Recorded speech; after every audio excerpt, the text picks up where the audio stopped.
Hello, warm welcome from Cyprus again. Today we're going to be answering some frugal homestead questions that I actually set on my channel, and it became part of a collaboration of people answering my questions. I have recorded myself answering my own questions, but I thought for fun today I would get my husband Mike to answer the questions so you could make comparisons of our answers. Before we begin, I would like to thank the people who did answer my questions on their videos. So I need to thank In Your Yard Homestead, Homestead Oz, Down Under Farm and Forge, and Grey Nomad. Links will be in the description below so you can see them answering these same questions. So now we'll get Mike to answer the questions.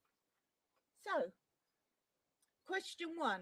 How long have you been homesteading and or living a frugal life? I suppose you could say it since we've been here, which is 15 years. Okay, very good.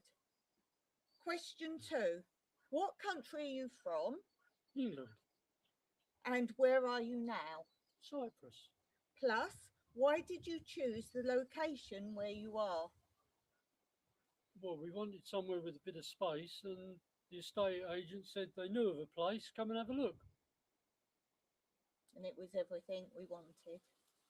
Well, building was in a bit of a state, but yeah, with the views and the land, so we said yeah. Okay, question 3. If you could grow only one fruit and one vegetable, what would they be and why? Oh, definitely tomatoes, because you can't beat fresh tomatoes, and they literally go with most things. As for trees, I don't know, fruit. We did have some peach trees here, but only a couple, and they were on their last legs when we got here, apparently.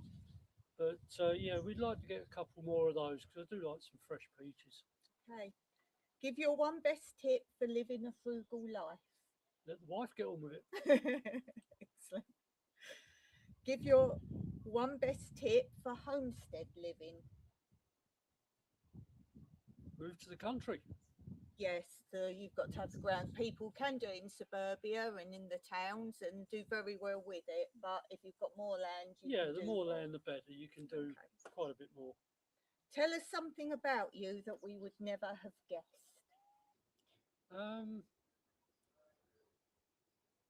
Well, back in England, I got into building kit cars, or resurrecting them, I should say. I never bought one from new and put it together, but I've certainly taken a couple apart and rebuilt them.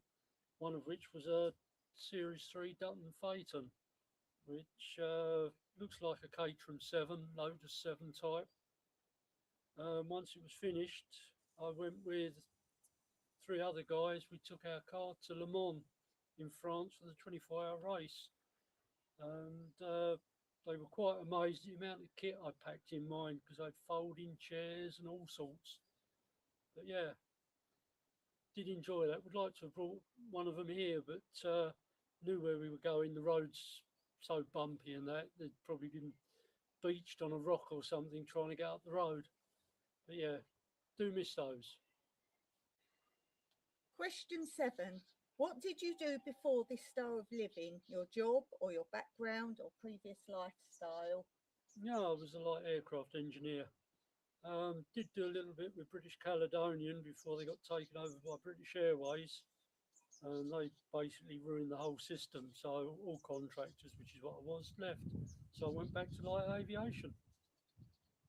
And tell them about your vintage aircraft. Yeah, I That's worked very for a company interesting. that had selection of its own vintage aircraft. They're the best things. Unfortunately, I didn't know that much about them, but I learned a little bit as time went on. What was the oldest one you? 1929 Curtiss Wright Travel biplane. Yeah, I was a bit upset with that one. After we finished work on it, the Civil Aviation Authority wouldn't license it as a two-seater, so I couldn't get to go up as a joyride passenger. Most upsetting. Okay, question 8.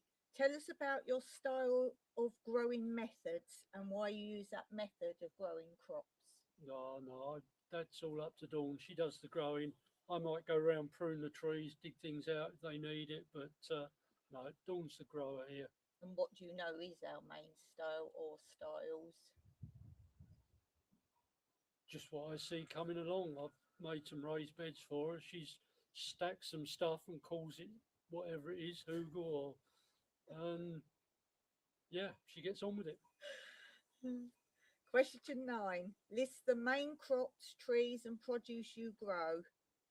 Well, the main crop here is olives. There's so many of them.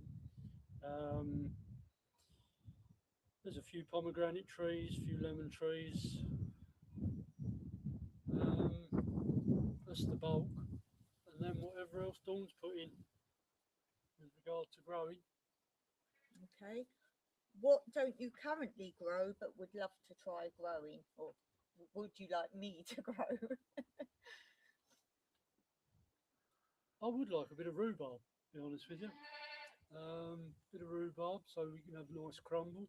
I've actually got a recipe coming. I haven't told you yet. I have got a recipe coming from Kathy, who's from Little Garden Big Dreams, and she's going to send me a champagne recipe with rhubarb.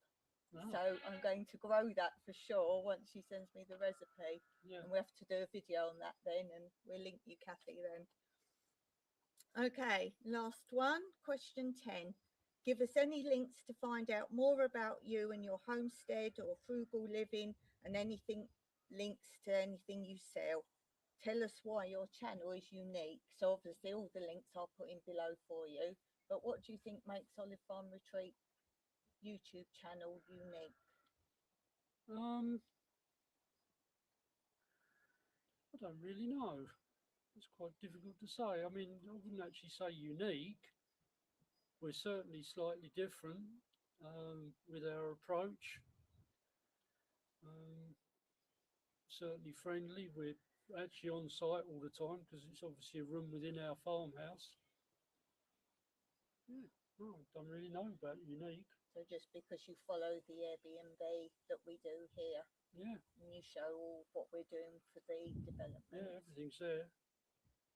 And they get to use some of our homemade tables, chairs, things like that.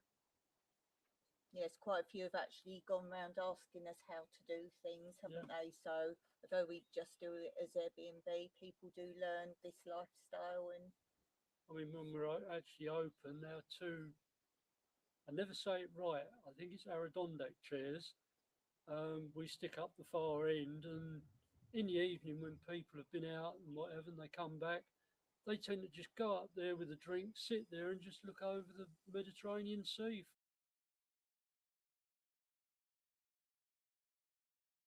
That's in the, you can see quite in the distance. And yeah, they just love it. And I made a small triangular table to go with them.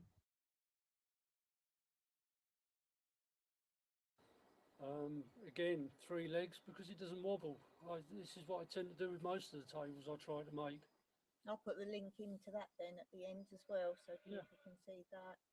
Okay, thank you very much for that, Mike. Don't forget, everyone, check out Mike's channel, and we'll see you again soon. Bye for now.